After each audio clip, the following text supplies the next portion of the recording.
Hi there. Just making sure we have people. Great. So welcome to Kosta Browne. We're standing in our Kosta Browne kitchen. I'm Paige Dana. I'm the estate director here at the winery. And I'm Julien Howsepian, the winemaker at the winery. And we're here.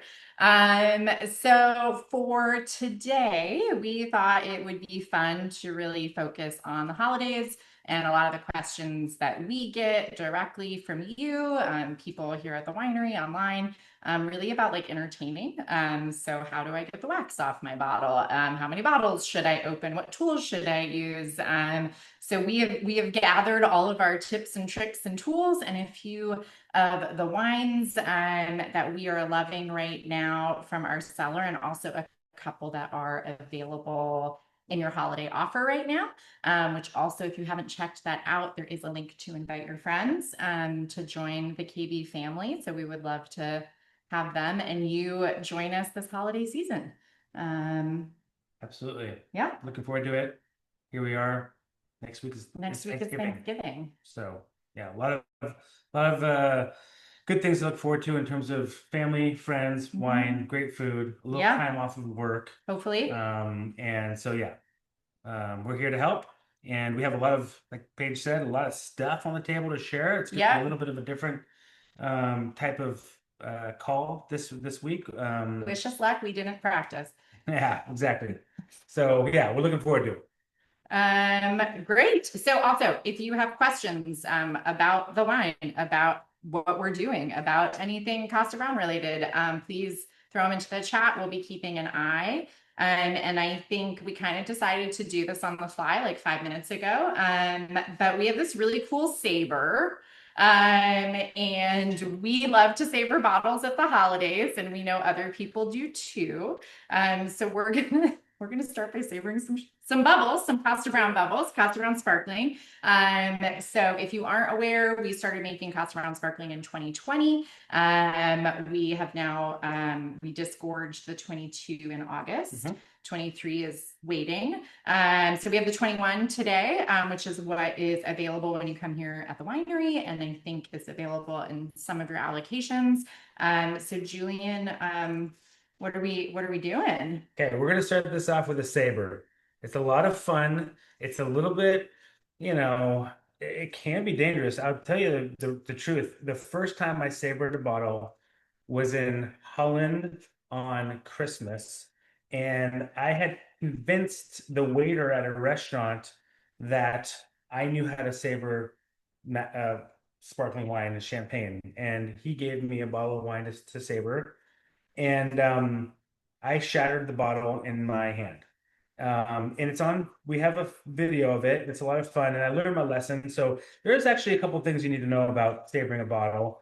So first thing that you gotta do is remove all of the foil from the bottle, So the full neck, the not just full the neck. top.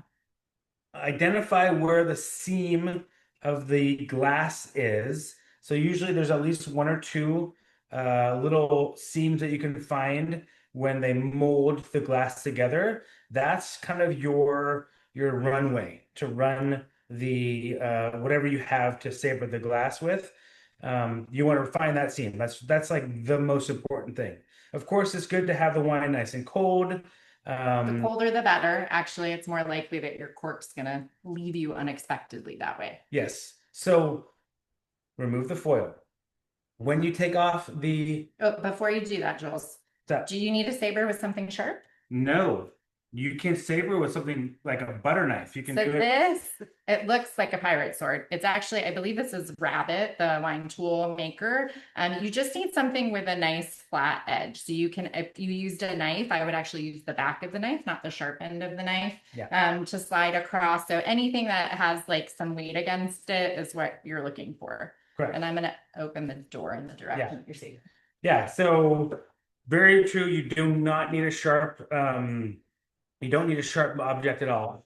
So I'm going to take off the cage, and for anyone who ever opened sparkling wine, uh, I have also experienced times where you take off the cage and then you neglect to keep your finger down on the cork, it can shoot off. There's a ton of pressure in here. It's a sparkling wine. It's always smart to just keep one finger on the cork.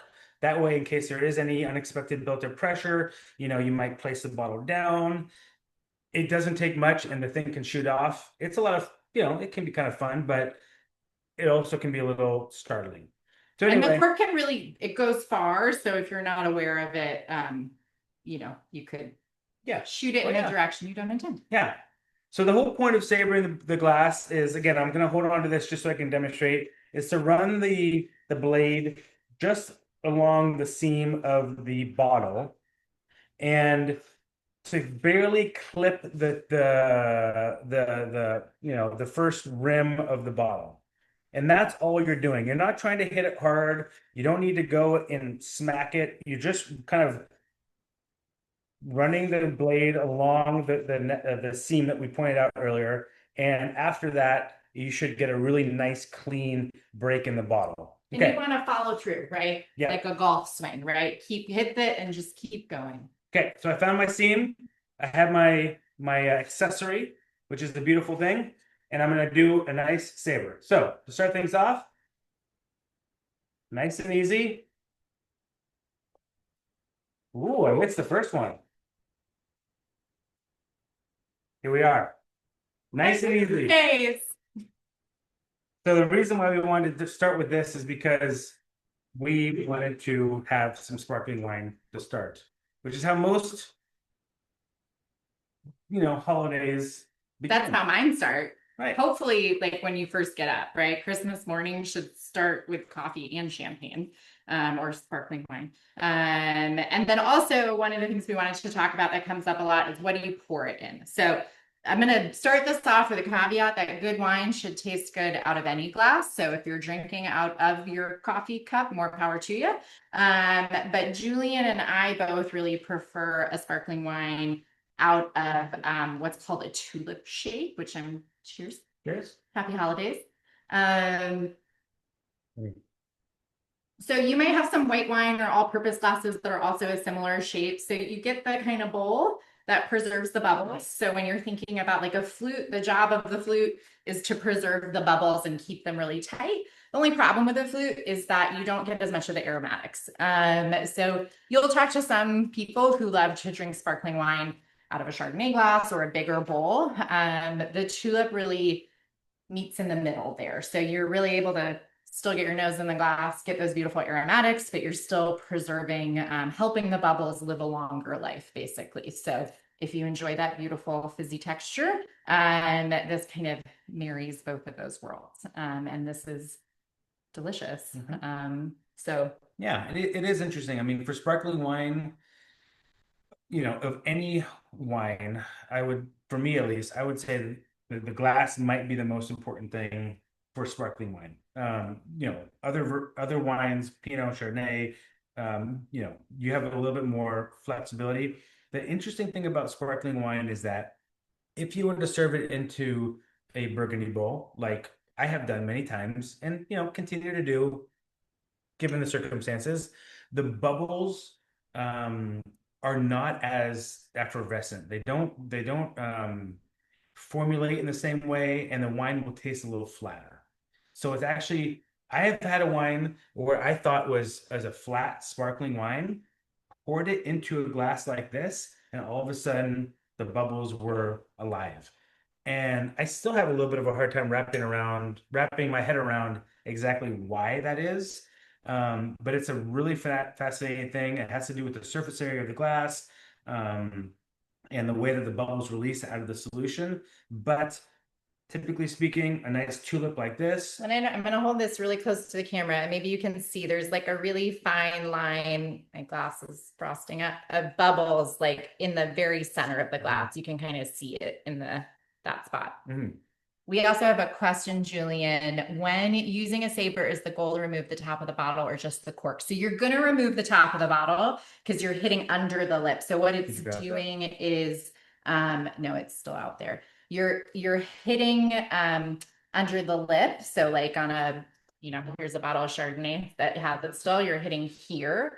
And what's basically happening is the pressure inside the bottle, there's so much pressure in the bottle that you're basically giving it a little tap and it's pushing it off. And you should get, um, like Julien said, you can have an explosion moment. This should be a really clean cut. It's actually so clean that this is very, very sharp. You may have seen a video of someone drinking straight out of a Saber bottle. Never do that. Never, ever, ever do that. You will cut your face. That is my safety tip. And just be really careful when you have what the claw. So The claw. this is what is The at the claw. end. So you can see it popping off there. So and you, like Julien said, it's really, you don't have to hit it hard, point it away from other people, right? It's gonna fly. They can, I've seen them fly like 50 feet. They'll go. And you know, be careful. But Nice and gentle, just kind of running along that. You don't, again, a butter knife can do it. Just as you run it, running along there, you make contact with that lower ridge of the claw.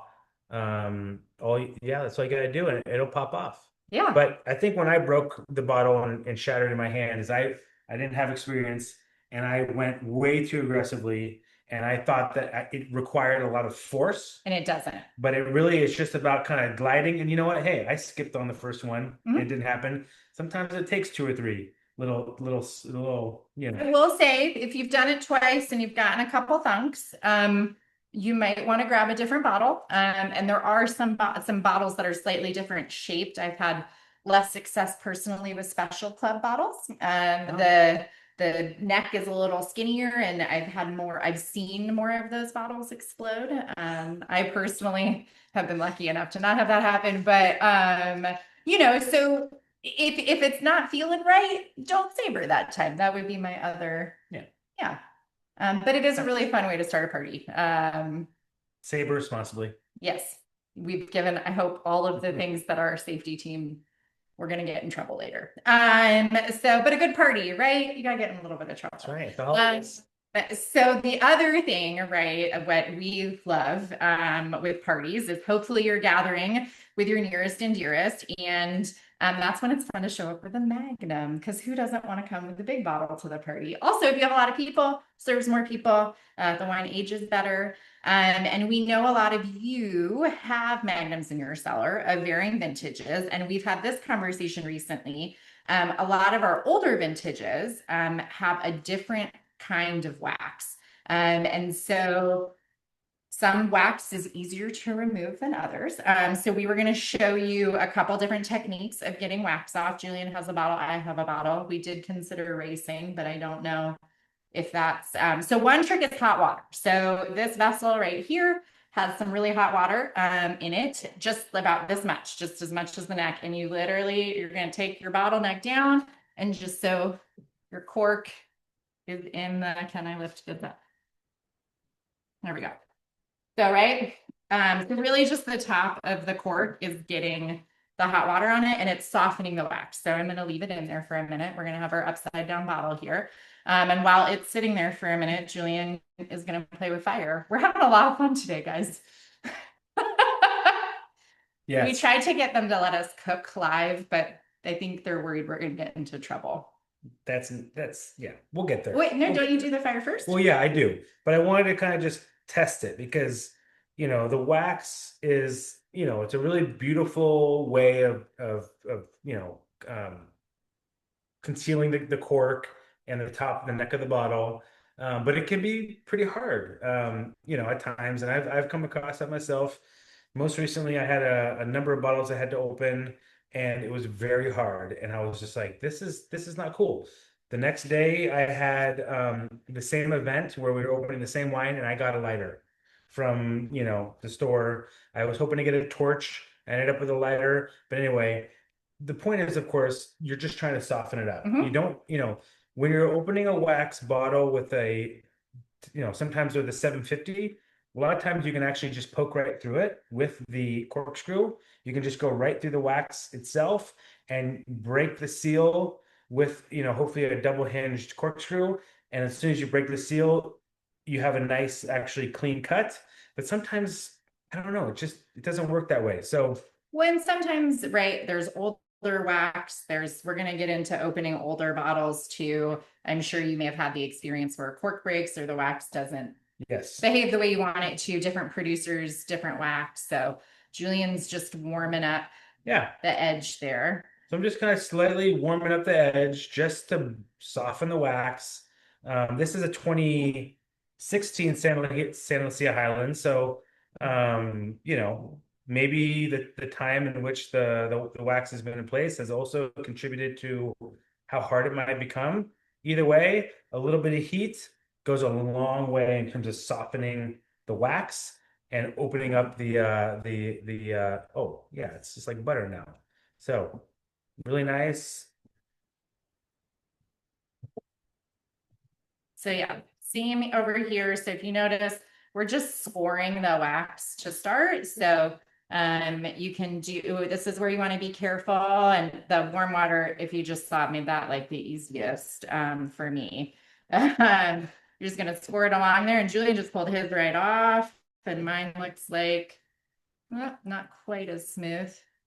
Yeah. He is the winemaker. Because the way that we do the waxing is the very first thing that we do is we actually, with like a little knife, like a butter knife, we actually put a little dollop of wax right on top of the cork and fill the kind of the top of the cork, and then we let that set, and then we do the waxing. And the reason why we do that is because the wax can form a bubble on top of the cork if the cork is not perfectly flush with the top of the bottle, or even just if you don't quite get it right, you might get a bubble. So sometimes you get, in order to make it look nice, we put a little dollop of wax on top and then we dip it so the top itself can be particularly thicker than the rest of it. So anyway.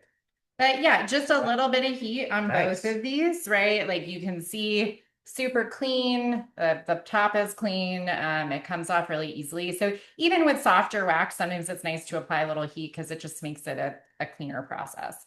And then how about the 16th? We have a couple different tools that with large formats and with older bottles. So you have your a wine key that this one is a double hinge, which is all of our preferences for your everyday opening. So that is one tool. We have what's called an osso. So this baby goes on either side of the cork and you pull it out. For older bottles, this can be a really helpful tool because if the cork has gotten kind of crumbly, this holds it together. And then if you are opening a lot of old bottles, we do have a tool that we really love called the Durand. And so basically this was created because a bunch of somms with old bottles were taking their wine key, putting it in like this, then taking the osso and putting it over it like this to try and hold it all together. And a very smart person made it into one tool. So I'm going to show you how to do do you want to do the osso? Do you want to do a?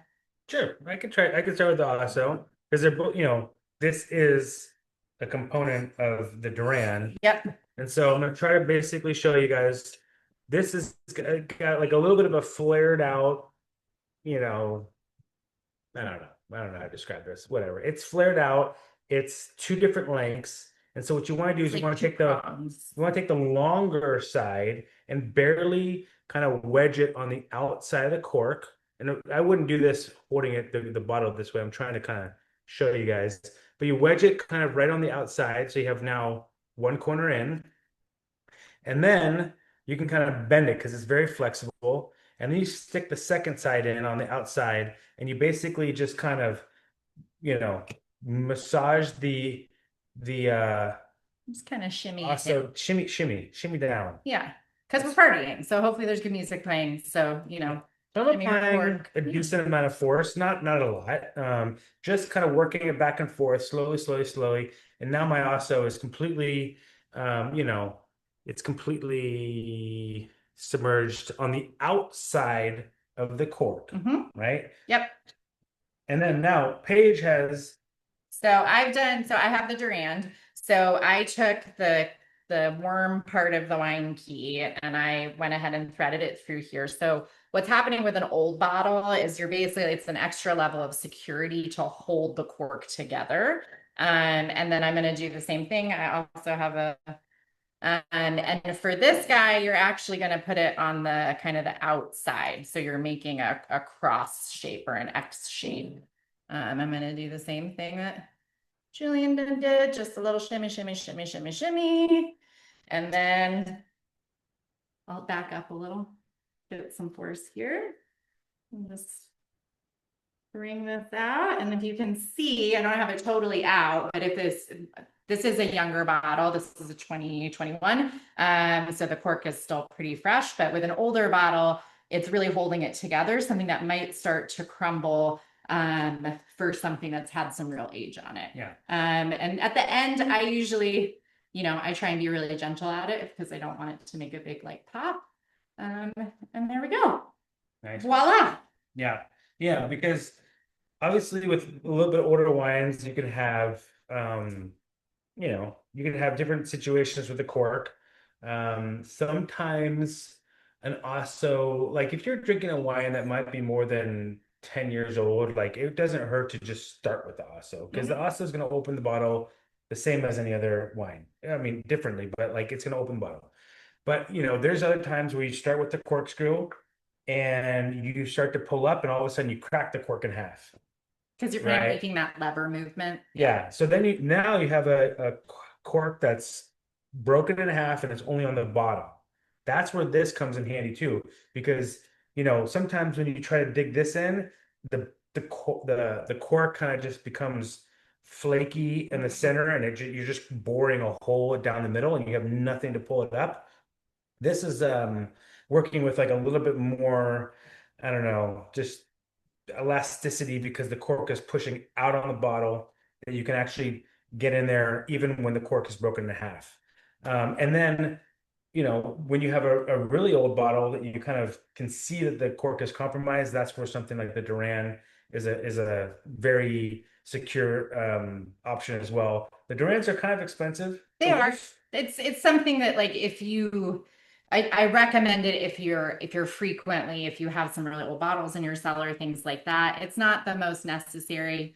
And you can see Julien's kind of twisting the Osso on this bottle. I think Ossos you can get, very inexpensively. So having one of those in your toolkit is great. But we just wanted to share with you a tool that we have on hand that can be really helpful. And then the other thing that's good to have on hand, if you're experiencing this, like you can get a filter.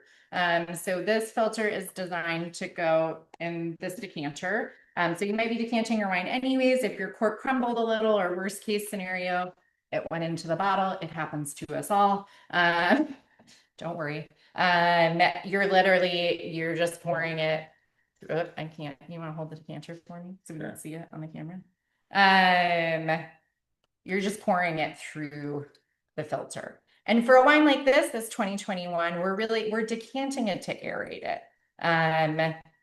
You may have seen some using really beautiful bottle cradles and shining a light through the bottle. And what they're doing is they're decanting for sediment. But a bottle like this 2021 KB Russian River Valley is not probably going to throw sediment. So really we're pouring it through the filter because we pretended we got cork into it. So the cork doesn't get into our wine.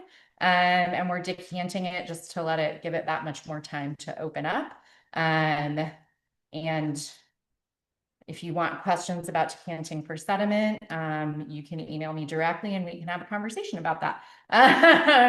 But that is usually something you're going to be seeing with like older cabs and something that has a fair amount of age on it. So this is a Magnum decanter, so you can get extra large decanters as well. So I think we are just about there. So Julien, when would you decant your wine? Wow.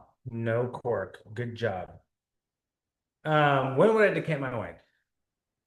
It's a great question. It's a magical question. So the younger the wine, I would actually decant. Like when we're pouring wines for people, for example, right now, the 2023s or the 2024s, which we haven't bottled yet, but we will be bottling starting in January. I would decant those wines because they're so young and they need a little air to kind of to I don't know, to open up and to just free themselves of the bottle's environment. But after that, you know, I don't know, like today, I would say 22s to maybe 18, 17s don't really need a lot of decanting. Maybe a 17, could have it could be fun. At the same time, you're usually not going to, alter the wine in a negative way if you're decanting anything that is less than 10 years old, right? Yep. But you might improve the I don't know, the presentation, right? Yeah, Like you it can have a just little bit of helps the fun. aromatics. It's like waking it up from a nap. Yeah, so Yeah. decanting's not going to hurt the wine, it's not going to destroy it. But on a dinner table for Thanksgiving, the holidays are coming up. Decanting is kind of fun. Hmm. You have your decanter, you've got a nice little thing. I suggest leaving the bottle on the table as well, or somewhere close to the table that people can kind of see the presentation of the bottle as well.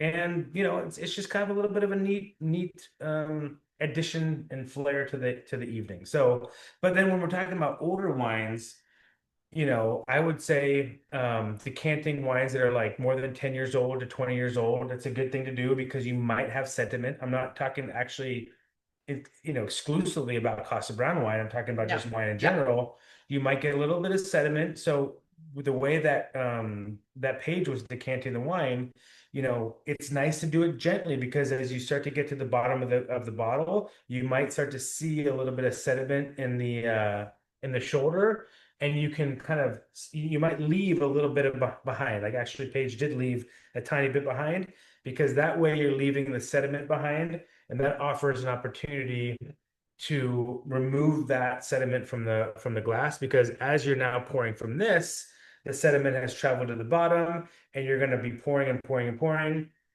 And by the time you get to the last glass, you'll see that sediment again if there's more. So, sediment in red wine and white wine for the most part is completely harmless, but it can change the experience. For example, when you're at the last glass of a bottle, and you're maybe not paying attention, you take a you take a So last then you sip, get like and then all of a sudden you grit. feel it in your mouth, you know, it's unpleasant. But there are ways that you can, you know, keep that sediment from being served. Yeah, and I mean, having a filter, right? Like that is one way into the decanter. You can also like literally with your phone flashlight as you're pouring, just shine it up, and you'll be able to see the wine as it's pouring through the neck, and you'll be able to see if there's sediment. When you see sediment, you stop pouring, Yum, yum, yum. and that's as simple as that goes. So, But again, I will say that when we're talking about Costa Brown, Pinot Noir, we're talking about something, Chardonnay. you're going to be talking about something.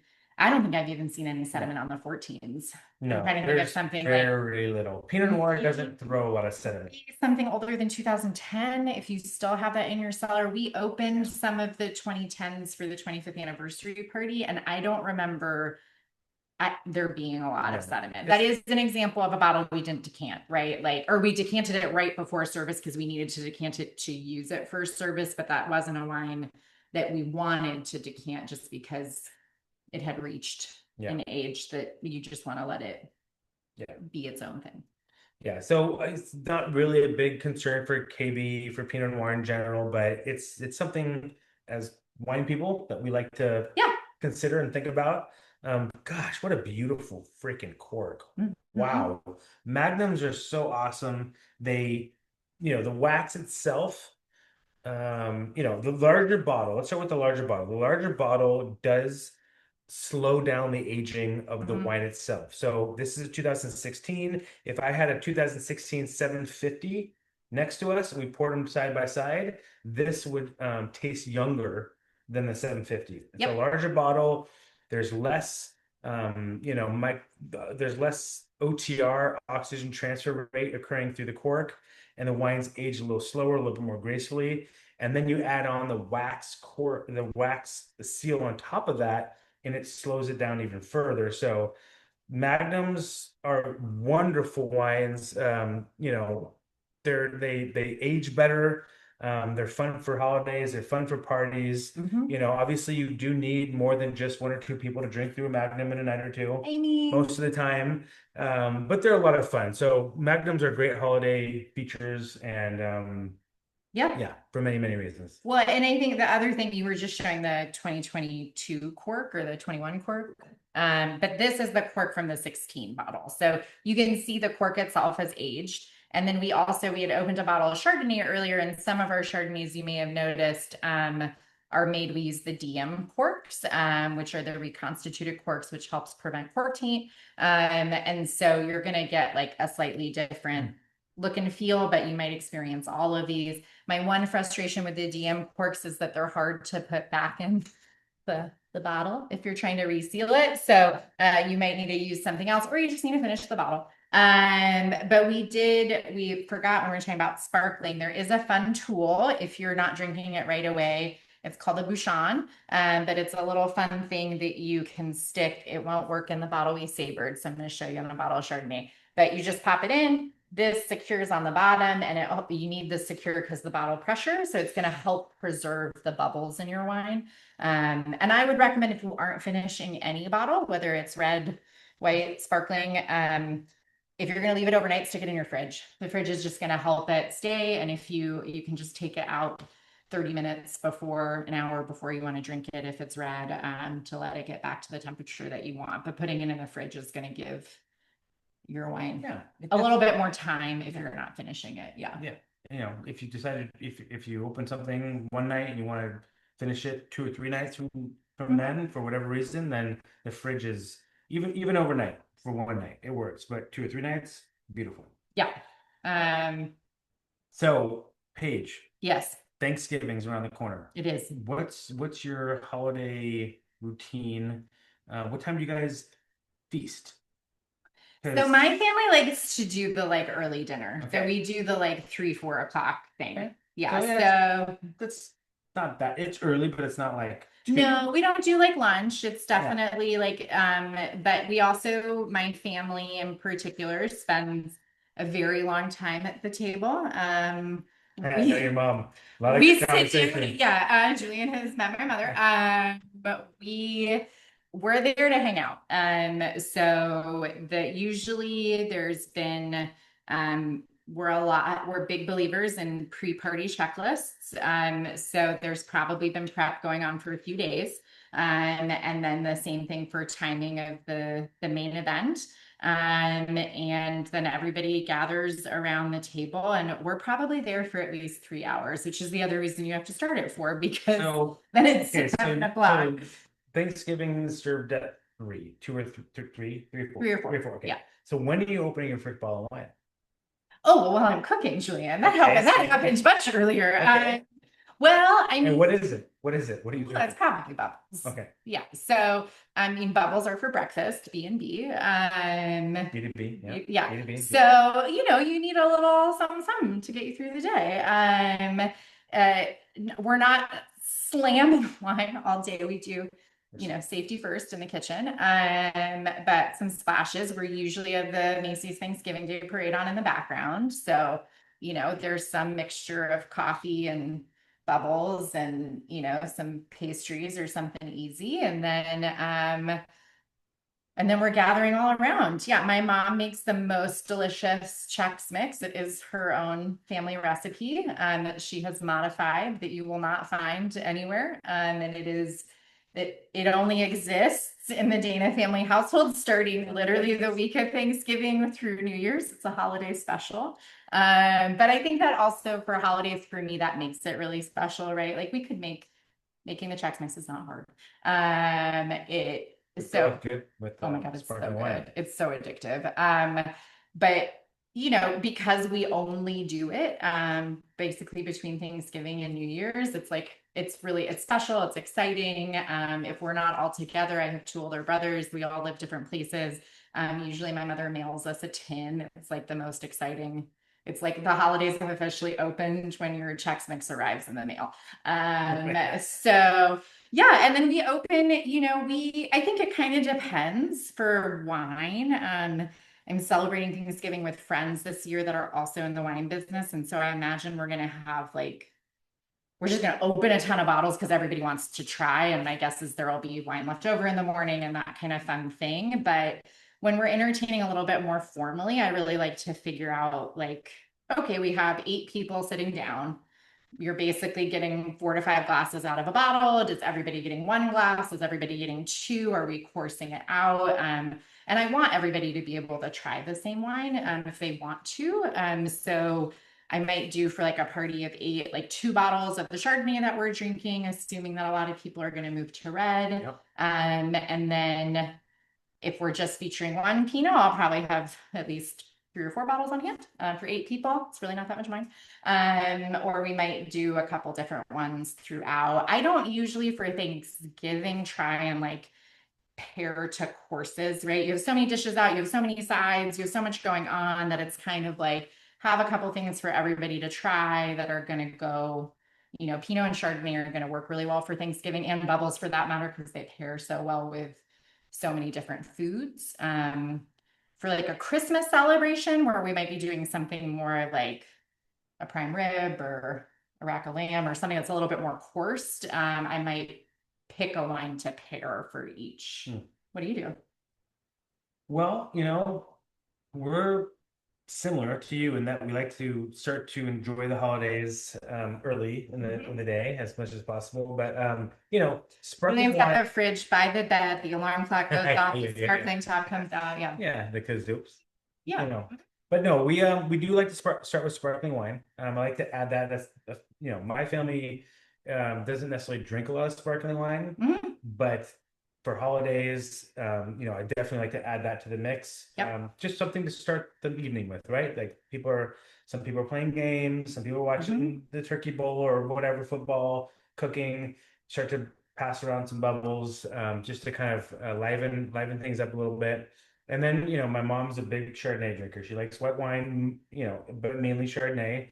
So I like to treat her with a great glass of Chardonnay.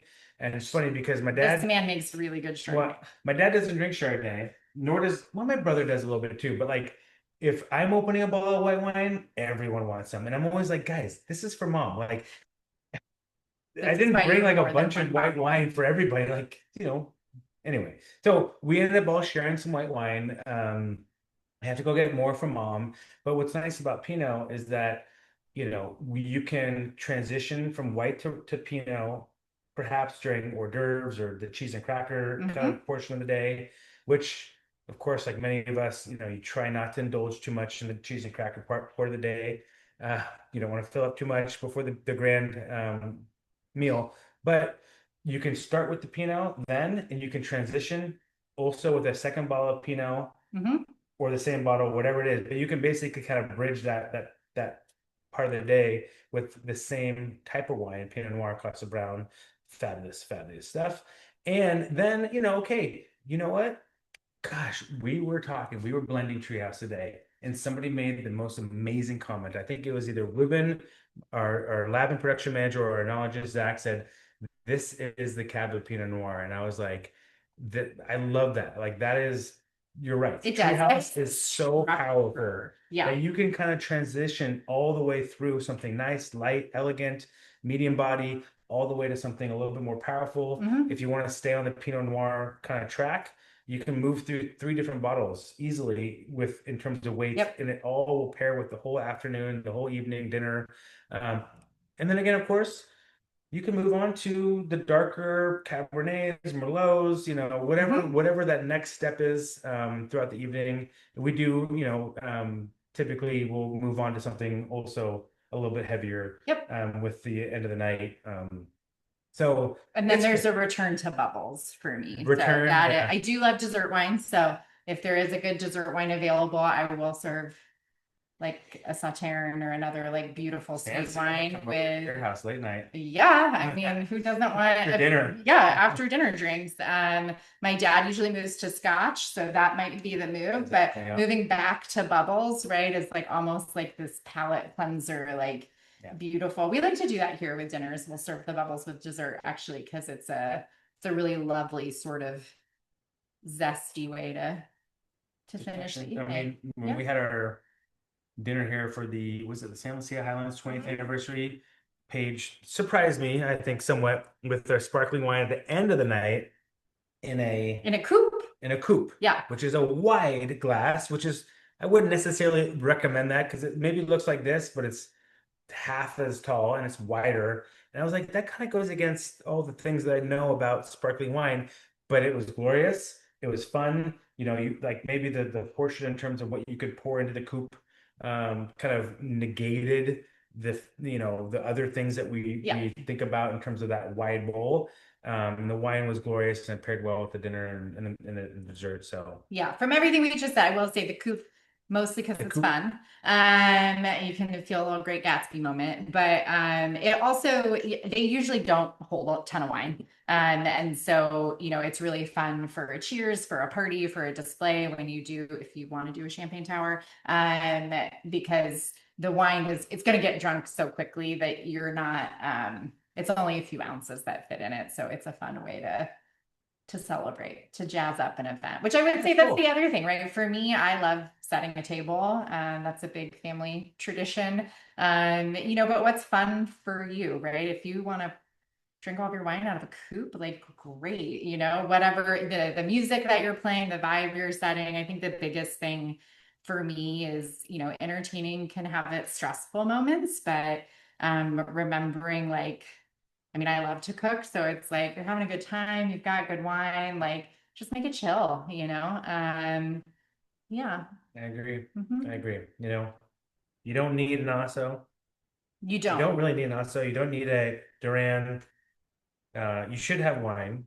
You're gonna need something Beyond to open the that, wine, probably. Yeah. good wine is a good start. And the most important thing people ask me, like, the pairing and this and that, or whatever it might be, they might be new to wine or many years of enjoying it. They ask me certain questions about preferences and blah, blah, blah. And I say, you know what? The most important thing is you enjoy it. That's Yep. the only thing that Drink what matters. you like. If you want to drink it out of a mason jar, drink it out of a mason jar. Yeah. It's fine. It's good. I mean, it's not my first choice, but it's suitable for some people, and that's great. Yeah, Because that's the most exactly. important thing. Doing it how you want to do it, enjoy it. All this stuff, what we call accessories, tips and what do we call it? We call them tips and tricks. You Tips haven't and had that much tricks, to drink, I tips promise. and tricks. So, this is all kind of, the next level, but at the end of the day, we love to drink wine. We like to have fun. Yep. We like to socialize and, be merry. We do. So on that note, you can come and socialize and be merry with us here at the winery. We're putting together sort of our range of different events that we want to be doing both here and out in the world for 2026. So we're looking forward to being able to share that with you soon. And yeah, if you need anything for the holidays, reach out. You can email kb@kostabrown.com if you have a question about an old bottle in your cellar that you're excited to open. If you're looking for something special that you don't have in your cellar that maybe we can help you with. If you need a refresher on using fire to melt your wax, any of those things, we really are happy to hear from you and help you make the most of your holiday Yeah. season. And we have our holiday, release going on right Mhm. now. I put together a little packet of wine that I An thought entertaining collection. very easy. The 116 Chardonnay, the San Lucia Highlands Pinot Noir, and then the Gaps Crown. Yep. That is like the perfect, in my opinion, flow, It's right? an Chardonnay, easy, just San Lucia, very bring that pack, easy you're good slush, to go. and then Gaps Crown, a little bit more body that can handle any type of food. Absolutely. So I kind of picked those wines out of the menu that we have. Thought they would be an excellent addition to your table. And you know what? I'm going to do the same thing at my dinner table Yeah. this next week. So yeah, lots of fun stuff. Great. Well, I think on that note, we will bid you a lovely evening and a very happy holiday season. Yes, and if you want to see a cooking show from us, please just send us emails, lots of them, and then we'll get it going.